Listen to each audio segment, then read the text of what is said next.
You're sitting at someone else's holiday table, maybe a friend's, maybe your partner's. Their family is loud, messy, arguing over something small, and while you're watching it all, a quiet thought crosses your mind. I don't have this anymore. It's not like you weren't invited back. Leaving was your choice. Then someone eventually asks the question that always comes. So, where's your family? You smile and give a short answer. Because the real one takes too long to explain. Most people don't actually want the truth anyway. They'd rather hear something simple so the conversation can move on.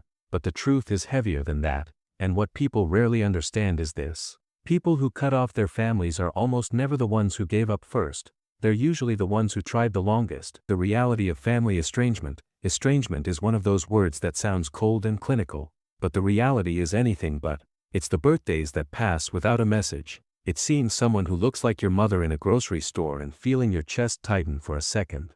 It's explaining to your kids one day why they don't see certain grandparents. And it's constantly defending a decision you've already debated 1,000 times in your own mind. The hardest part is that society treats family like something sacred. We're taught things like, blood is thicker than water. Entire cultures are built around the belief that family love should be unconditional. So when someone walks away from their family, the assumption is simple. They must be selfish, ungrateful, difficult. But what if the story is actually the opposite? When trying for years changes nothing, imagine someone who spent years showing up, driving hours every holiday just to sit at a table where they felt invisible. Not necessarily hated, just unseen. Every conversation eventually circling back to what they hadn't done yet, who they hadn't become, why they still weren't quite enough, and yet they kept returning every year, because leaving felt like betrayal, and hope is a very hard thing to let go of when it's directed at the people who raised you. Until one year they finally didn't go, and surprisingly, the world didn't end, but something inside them did feel like it closed. What research actually shows, researcher Dr. Carl Pillemer at Cornell University spent years studying family estrangement. What he discovered challenged a common belief. Most people assume these decisions happen after one dramatic moment. But in reality, they almost never do. Estrangement usually happens slowly, after years of conversations that went nowhere, apologies that never came, and the same painful patterns repeating again and again. Eventually the emotional cost of staying becomes higher than the cost of leaving.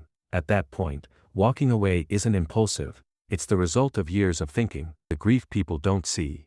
One of the biggest misconceptions is that people who cut off families simply move on. In reality, many of them grieve deeply, not just for the relationship they lost, but for the one they hoped they would have. They mourn the parent they needed but didn't receive, the bond that could have existed with a sibling.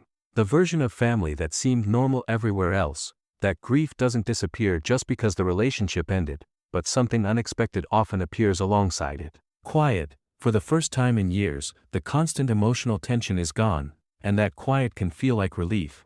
Not indifference, relief. Like putting down a weight you carried so long you forgot it was there, the hidden pattern, emotional invalidation. Sometimes the hardest relationships to explain are the ones that don't look obviously toxic. From the outside everything seems normal. No screaming, no dramatic fights, just a quiet, steady feeling that you're never quite enough. Psychologists call this emotional invalidation. It's when someone's feelings are constantly dismissed, minimized, or ignored. Over time this pattern can deeply affect how someone sees themselves.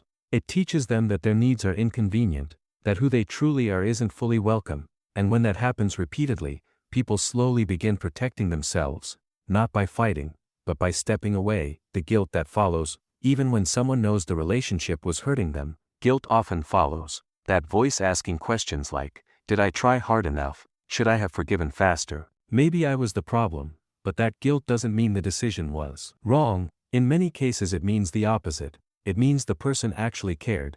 People who truly don't care rarely spend years questioning their choices.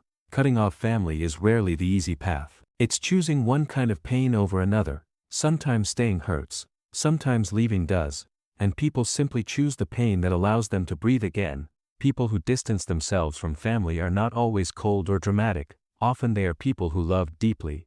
People who tried longer than anyone realizes, and eventually had to choose between preserving that love, or preserving themselves. If any part of this felt familiar to you, you're not the only one navigating this kind of decision. And if this video resonated with you, share it with someone who might need to hear it too. Thanks for watching.